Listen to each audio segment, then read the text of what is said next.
Hi and welcome back. Today I'm going to be taking apart a Tecumseh Snowblower starter. First, before I do that, I'm going to show you the symptoms that this starter is having. First of all, this starter here, sometimes you press the switch, it'll go, and sometimes you press it, it won't. Now if you move the starter itself, the motor, a bit, sometimes it usually goes again. Then it'll stop, it won't go. So you turn it, and when it goes, if I hold the tip here with my hands, it's got no power.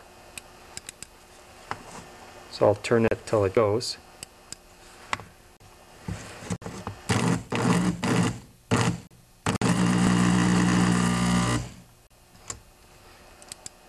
No, it won't go.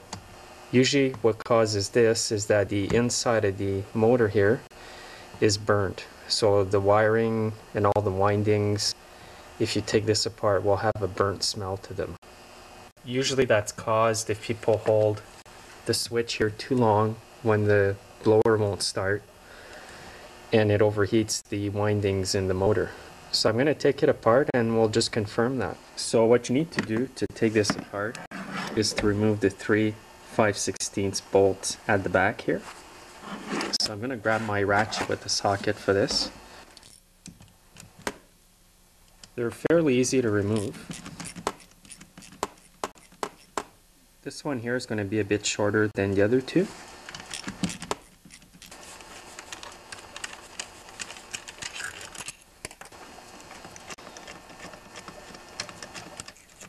Okay, so now it's coming apart.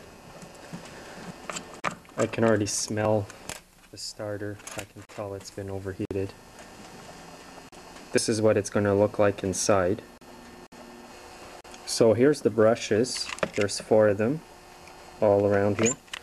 The brushes are good because you can see they're fairly long. So the next thing is I'm just going to pull this whole thing up like that. So the springs that hold the brushes in place are going to come off. So there'll be 4 springs. You don't want to lose those if ever you decide to fix it up and put it back together. So at this point here, I know that the motor is burned.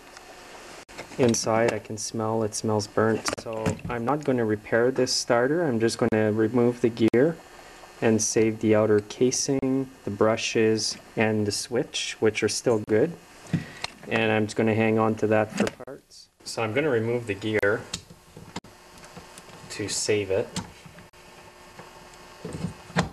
just by squeezing the rubber here. This is a special tool that I have. I also have another video that shows how to remove this gear as well with the tools. If you do have this tool kit, it's part number 670346, and this is the tool that I use to remove the ring gear. If you spread the hooks here, you can see a little groove here for an indentation of the starter ring gear. You have to put this way here with the indentation facing up. Push down on this ring here.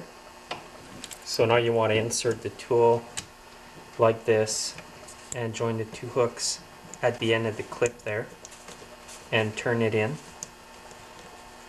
So this is how you want the 2 hooks at the end here clipped onto the clip, right where the clip meets, and then you simply turn this lever in. So I'll turn it in, it's going to separate the clip, and then I can just pull up. I'm going to save this little clip here, and this is just going to come out like that. And there's also a collar down here that you may want to save as well. So now the armature is going to come out.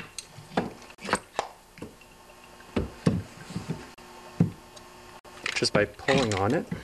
At this point, this is all I'm going to save from the starter. I'm not going to repair it because even the windings in here are questionable. They do smell a bit burnt.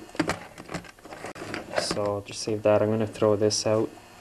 And this is what I'm saving from the starter as well. The gear, the springs from the brushes, and the brushes themselves. I'm just going to keep this all in one piece, throw it in my parts box, and that's it. Starters here cost about $159 Canadian. They're pretty expensive.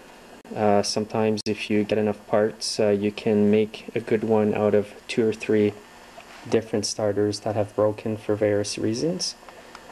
And that's all I'm going to save it for.